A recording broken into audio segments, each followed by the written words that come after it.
Hello and welcome to Angry Andy Reviews and welcome to 2021. A new year, a new hope. But before we get there, there is still one small hangover from 2020, and that is Wonder Woman 1984. Angry Andy. Angry Andy Reviews. Angry Andy. Angry Andy Reviews. Angry Andy. Angry Andy Reviews. Angry Andy. Angry Andy Reviews. Don't make me destroy you. So, I saw an official description of Wonder Woman 1984 and it reads like this. Diana Prince lives quietly among mortals in the vibrant, sleek 1980s, an era of excess driven by the pursuit of having it all. Please forgive me, I am reading this off the screen.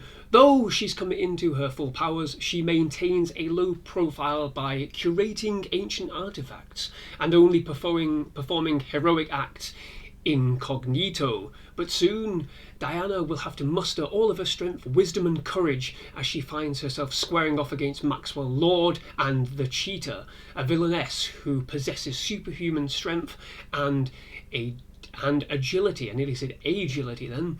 For a start, this description is utter garbage. The film barely tracks along this trajectory and she does not do things incognito at all, stopping a full-blown mall heist in full gear, but she solves that issue by doing a shh symbol to a child. Kids, I'm not being funny, kids will grass on their mate for a chocolate coin. I don't buy it at all. But moving on, the film centres around the discovery of a dreamstone, a monkey's paw plot device that grants a wish and takes something from you in return. And when it falls into the hands of Maxwell Lord, who copies Jafar's choice in Disney's Aladdin, the world begins to fall apart.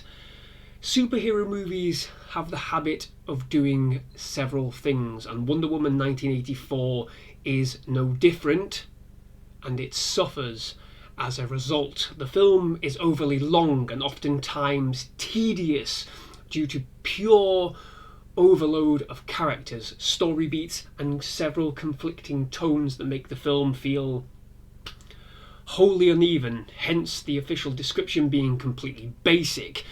The 80s aesthetic, for one, oddly vanishes after the first 30 minutes or so, with only superficial markers such as clothing and bad hairstyles left in place to suggest otherwise and maintain that time period. It adds nothing to the story. The whole setting adds nothing to the story, nor does it have any relevance to the characters, and the central antagonist could have existed in any time or any space throughout history, and you would have been none the wiser. The problem is that the 80s were more than just hairstyle and dress sense, and it's tonally redundant to use the time period without looking at the wider picture. In Wonder Woman 84, the 80s style plays out like some kind of PC game skin mod, where it barely makes any difference besides everyone wearing lycra in the gym and playing Pac-Man. And whenever movies and shows with less budget show how easily and effectively you can incorporate the 80s feel, such as American Horror Story as an example, to influence both structure and tone, then you have to consider that Wonder Woman 1984 has completely dropped the ball in that regard and is less focused on its immediate surroundings and continuity in favour of emotional relevance and resonance. Continuity is a big compounding issue with me within this film, and has a lot to do with that word that I mentioned earlier, incognito. But emotional relevance first. It falls flat here also. The sheer knowledge that Diana's own actions undo her very principles cannot be ignored. She uses the lasso of truth. This is one of my favourites. Here, she uses it more than any point we have seen in the DC cinematic universe, and that is great, don't get me wrong. But she is beyond truth herself, lying and manipulating her way throughout the film. At one particular point, this is the favourite bit that I was talking about. At one particular point, she tells Max Lord that she doesn't own a TV. Life is good, but it can be better. TV. Oh, I don't have a TV. Well, I have a great relationship with Sears. I can get you a brand new TV by the end of the day. However, later in the film, she enters a room at her apartment which harbours several TVs, and she uses them for surveillance and to track news reports. Lies. Continuity. By its very nature, the fact that Steve Trevor is inhabiting somebody else's body and she engages in some form of sexual contact with him raises some serious eyebrows and could easily be seen as some form of manipulation or coercion. This man who Steve is inhabiting has no idea what happens to him. But does that grant the occupier a free pass? Does it grant Diana a free pass for that matter? When you think about it, Diana's treatment of this poor man's body is completely bizarre. She pays no care. She harbours no concern for the safety of the man that Steve has replaced and is more focused, selfishly for that matter, in keeping Steve with her. Again, the film abruptly moves on to focus upon the tired fish out of water routine of Steve waking in a future he never got to see, and to attempt to reinforce the emotional resonance of what we know will come to pass in the end, regardless of any moral questions raised in the immediacy. The script does absolutely no favours here at all. In fact, it's downright terrible. Nothing really happens as we flit continuously between the characters, between countries and places that characters magically teleport to when the plot needs them. All the while, Gal Gadot barely does anything beyond the awful pining for Steve Trevor, and I mean, it gets completely laborious, and what were they doing? Just pausing for a minute, I really do find it difficult to understand what they were doing with this character after what was actually a pretty good first film. But the film tries to deliver several messages, lamenting greed and self-interest, and that everybody wishes they could have everything on a plate immediately without work or grit. But Wonder Woman's own attitude makes no sense when she herself takes so long to realise the obvious and act upon it. A character who fought for truth and justice ignores the truth and seems justified for long periods in her wish to have Steve back. And although she does learn this lesson, it all feels false and wholly insincere.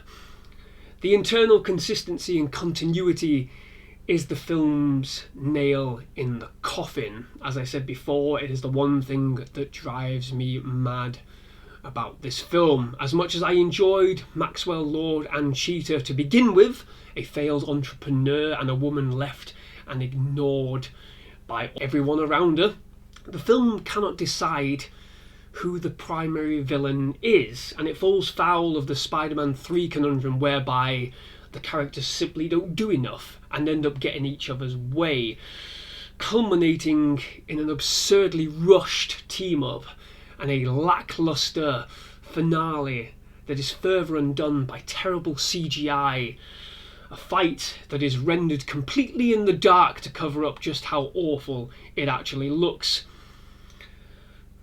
Awful. What a waste. The film is riddled with continuity errors that have a resounding impact on the wider world. Diana herself seems so far removed from the character we saw in Batman v Superman at this point that it may as well be two separate characters altogether. Not only that, but she explicitly says to Bruce Wayne at the end of that film, 100 years ago, I walked away from mankind. From a century of horrors. Man made a world where standing together is impossible. not according to this film, you didn't, Diana. And this compounds a very real and prevalent issue with the DC universe. Nothing fits, despite their insinuation that everything does fit and everything should fit. nothing seems to fit anymore. The sequence with the jet is consequently one of the most egregious moments of convenience and contrivance that I have seen in a superhero movie. The fact that the jet is invisible is of no issue to me. It's a staple of Wonder Woman and I love it. However, they steal a fighter jet. Bear with me here, I'm going to go on here. They steal a fighter jet from a runway at the Smithsonian Museum. Not only is it bafflingly fueled for flight, but Steve is able to pilot it with ease, despite being dead for 70 years and having only previously flown World War I fighters and bombers. The jet is also able to travel from Washington to Cairo, a distance of 9,342 kilometres, when at most fighter jets can only fly at a maximum range of around 6,000 kilometres, with additional fuel in drop tanks such as the Chengdu J-20 jet that is owned and piloted by China as recently as 2020. Research.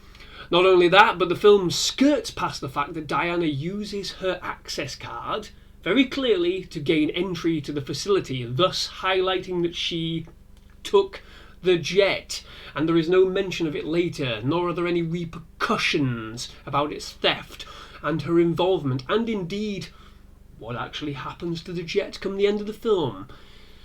It vanishes. It completely vanishes from the film whatsoever. The invisible jet is a MacGuffin designed purely to deliver the characters to a location that has completely and utterly, without explanation or thought process, just randomly been utilised. The sheer fact that its usage is never mentioned again or hinted at again beyond this sequence only cements the sheer flaccidity of the whole thing. And unfortunately, that is my opinion of Wonder Woman 1984 overall, a flaccid sequel that has completely undone the work and goodwill established by its predecessor. It's raised numerous issues regarding its own place in the universe, a universe that at this point seems completely broken beyond repair.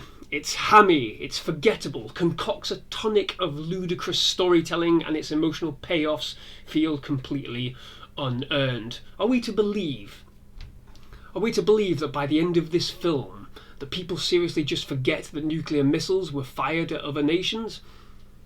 Are we to believe that warlords and terrorists give up their wishes and that everyone moves on away from, whatever they decided to do with them? Are we to believe that not one single suffering child wished that everything would go back to normal again, regardless of what it would cost them, and what they are willing to sacrifice themselves?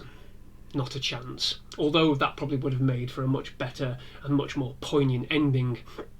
For me, The Simpsons Treehouse of Horror 2 episode, which featured a monkey's paw, dealt with the wishes storyline much better than this nonsense. Sir, I must strongly advise you do not purchase this. Behind every wish lurks grave misfortune. I myself was once president of Algeria. Come on, pal, I don't want to hear your life story. Paw me! You'll be sorry. But don't let that worry you, because we of course are going to be getting yet another sequel. Patty Jenkins has been signed on for a third and presumably final film alongside Gal Gadot. Cause let's face it, baby, these days, you gotta have a sequel. I'm giving this film a 4 out of 10. I'm not impressed. I'm thoroughly disappointed with this film. I really enjoyed the first Wonder Woman, and I'm now at a point where I have no confidence in whatever happens with the DC universe. Of course, we have the Zack Snyder Justice League cut coming soon, but will that solve the problems? I'm not entirely convinced, if I'm being honest. Yeah. So we're going to move on. Thank you very much for watching. I hope you enjoyed this video. I was a little bit rusty, I'm not going to lie, but like I said, thank you very much for watching. If you like this video, please do give it a like and subscribe to the channel. Follow me on Twitter, check out the Facebook page and all that jazz. Thank you very much for watching. Bye bye.